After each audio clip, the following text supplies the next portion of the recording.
The Bulls were back in town for the weekend, but it felt like as soon as they came, they decided to leave. Well, are you ready for a Bull comeback bigger than Michael Jordan in '95? Well, the crowd goes wild because it's time for Chico Crypto.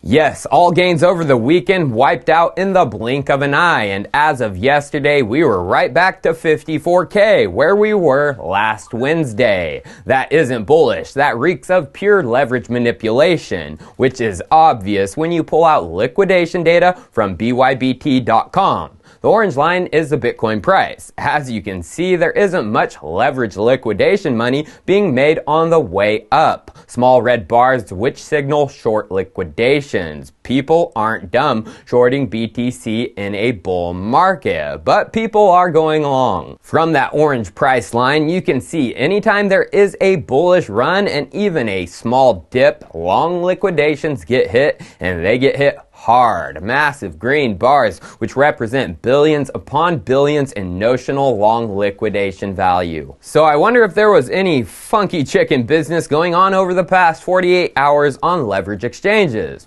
Well, Low Strife on Twitter posted a tweet thread saying Bybit quarterlies pulling a BitMEX today. This was on Monday, March 15th, with multiple pictures and his personal explanations of the obvious manipulation. Pulling a BitMEX? Well, ain't that convenient with this happening yesterday. One of the BitMEX co-founders, Ben Dello, surrendered himself to U.S. authorities. Ben is a UK citizen, but wanted in the U.S. for violating bank secrecy violations during his time at BitMEX. So, the long arm of the U.S. got him even though he isn't a citizen. There are still two BitMEX execs at large. Arthur Hayes, who has been negotiating his own surrender from Singapore with U.S. officials, and according to the Decrypt article, BitMEX's head of business development, Greg Dwyer, is believed to be in Bermuda and is reportedly not negotiating with authorities who are seeking extradition from the Caribbean nation. Since the middle of 2020 and up to today, BitMEX is getting hit and being made an example out of. They allowed US traders on their platform and had minimal KYC. Well, after BitMEX, many exchanges took right over for them since their downfall, allowing US traders with minimal KYC still to this day. US traders promoting it daily and even showing that they are 100x leverage trading within the US. So I'm critical on leverage, and some people think I'm just hating on those leverage tubers. But yes, they suck, and yes, they promote leverage trading to newbies on the regular, some even 100x from the state of New York where BitMEX is going down, a zombie, but it's not necessarily hate. It's a warning that if you keep doing it while regulators are obviously saying no, you will eventually go down. Why are you being a bummer right before we spring into the summer, Chico? Well, this episode isn't all a downer. I'm sure you saw that from the title. My opinion hasn't changed since last week. We may have a cool down right here because some leverage homies couldn't resist themselves before a big event. Big event? Oh, the Coinbase IPO projected to go in late March. Bloomberg leaked that just last week in their article of the exchange's last private valuation of $90 billion. So we have exactly 2 weeks until March 31st. This means two bullish events are still to come in these 2 weeks regarding this IPO. The announcement of it by Nasdaq and Coinbase, when it is happening, the exact date, and the actual day of the IPO. And both of these things could come in the next 2 weeks. I'm not going to say that's bearish by no means because it isn't. But regarding the king crypto asset Bitcoin, which will have all eyes on it in the coming weeks due to that IPO, it's time for Chico Crypto to do what we do best and find some news that isn't known that could keep the bull run going post IPO. If you don't visit the OG crypto subreddit, you still need to. No, I'm not talking about our cryptocurrency. I'm talking about the OG, our Bitcoin. The quality of it has suffered this cycle. Rarely do I find something good, but sometimes I do. And this is one of those times. Last Monday, a post was sticky to the top. Decentralization,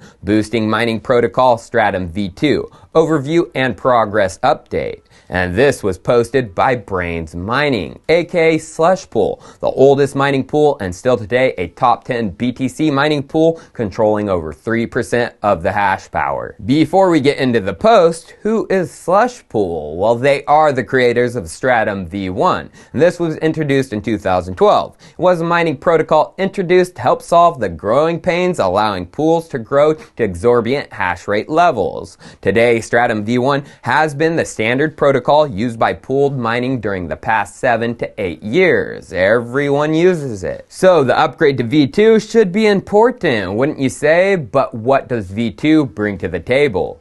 Well, today about 94% of Bitcoin's hash rate currently goes through Chinese mining pools, while only about at peak season 65% of that hash rate is physically produced in China from their mining machines. This isn't good with V1 no matter where the hash rate is being centralized in, because guess what pools can do? Well, mining pools are the sole entities constructing blocks to add to the Bitcoin blockchain. The pool operator decides what goes in, not the individual miner adding their hash power to the pool. With V2, a sub-protocol is enabled, which gives the individual miner the power to decide which transactions to include in the blocks. This is called job negotiation, and it's basically submitting an individual transaction. An individual miner doesn't have to do what the pool is doing if they don't want to. This is about the best news for Bitcoin it could ever get, and going back to that Reddit sticky post, Slush Pool said this. So what is the state of Stratum V2 adoption today? Well, it's still very early days. We have an implementation on our Slush Pool and in our Brains OS Plus firmware, so there are already many miners using V2. However, this doesn't include job negotiation yet. The best thing isn't ready yet? Job negotiation. Why are you bumming us out, Chico? Well, let's continue. The reason is that there are changes necessary in Bitcoin Core in order to make job negotiation possible. So there can't be a full implementation of Stratum V2 until those changes are made.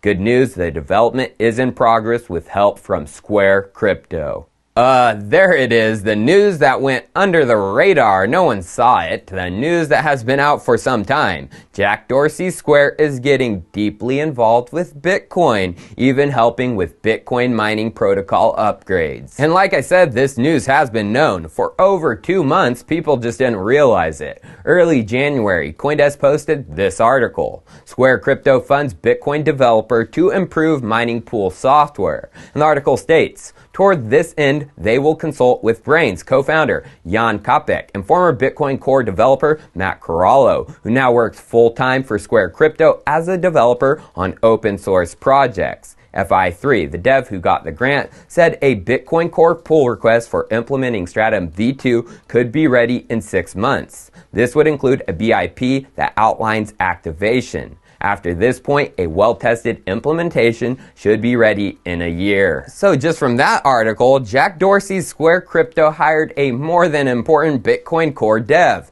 Matt Corallo. This actually happened 1.5 years ago during the bear market, so it didn't get many eyes. But Chico has eyes on old Matt now, and what has Matt been tweeting about and replying to lately? How energy intensive Bitcoin is. March 10th, and Alex Hearn tweeted about Bitcoin being energy intensive, and the proponents had no arguments for it. Well, Matt replied, sadly, there's a lot of political view crossover. That said, the point that the issue is much more complicated than any Twitter soundbite can capture is still valid. E.g., today's viral tweet is carbon neutral, with a link to a Vice article. The article, Giga Energy was taking wasted natural gases from oil pipelines and using it to mine for Bitcoin, with a video of one of their operations mining away, taking energy that would otherwise be wasted, with another video showing how it eliminates the natural gas flares using them for mining. Well, guess what? Matt got attacked on Twitter for considering this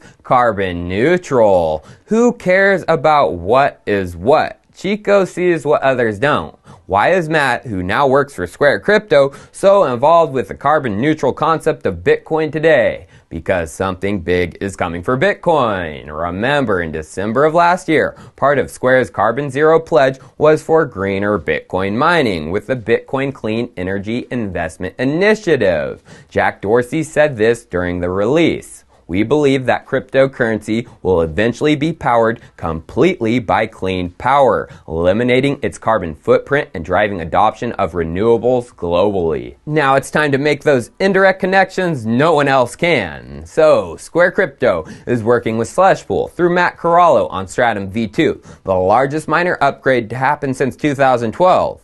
Matt is very concerned with the concept of carbon neutral Bitcoin mining, as that is part of Square Crypto's plan, powering Bitcoin with renewables. I wonder if Slushpool is concerned with that too. Well, they tweeted March 11th, update, Crypto Mags will join us as well to drop some knowledge on energy markets and low carbon use cases for mining. And then Slushpool retweeted this tweet thread from Edward Evanson, developer of Slushpool and Braiins, about how the Braiins OS Plus, aka Stratum V2, includes energy grid load balancing. He gives a TLDR and says, Braiins OS Plus quick start pause features enables Bitcoin miners to become controllable load resources on power grids without having to develop custom solutions. The benefits: cheap electricity and 5 to 10x premiums for redirecting their energy during peak consumption hours. Square and Square Crypto, large financial institutions. Slushpool, a large Bitcoin mine.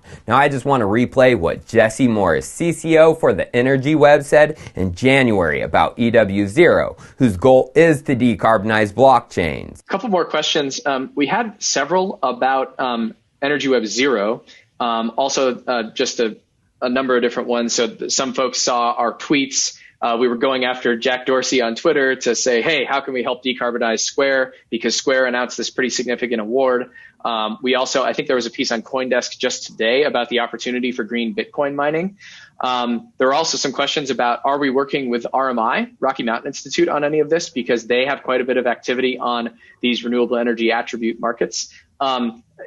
Generally, just what are we doing in this space? So a simple answer to mush all those questions together is that we are in conversation with a variety of crypto organizations to basically bring zero to bear on that market, like we did with the XRP ledger. What does that look like tangibly?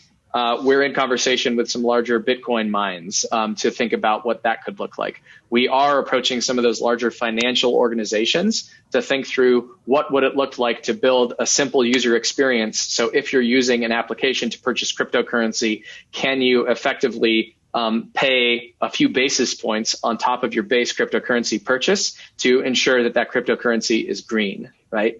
So these are the kinds of conversations we're having with these financial organizations and crypto organizations about using zero to help them decarbonize their energy supplies. Was old Jesse dropping hints? Chico thinks so. Cheers, I'll see you next time.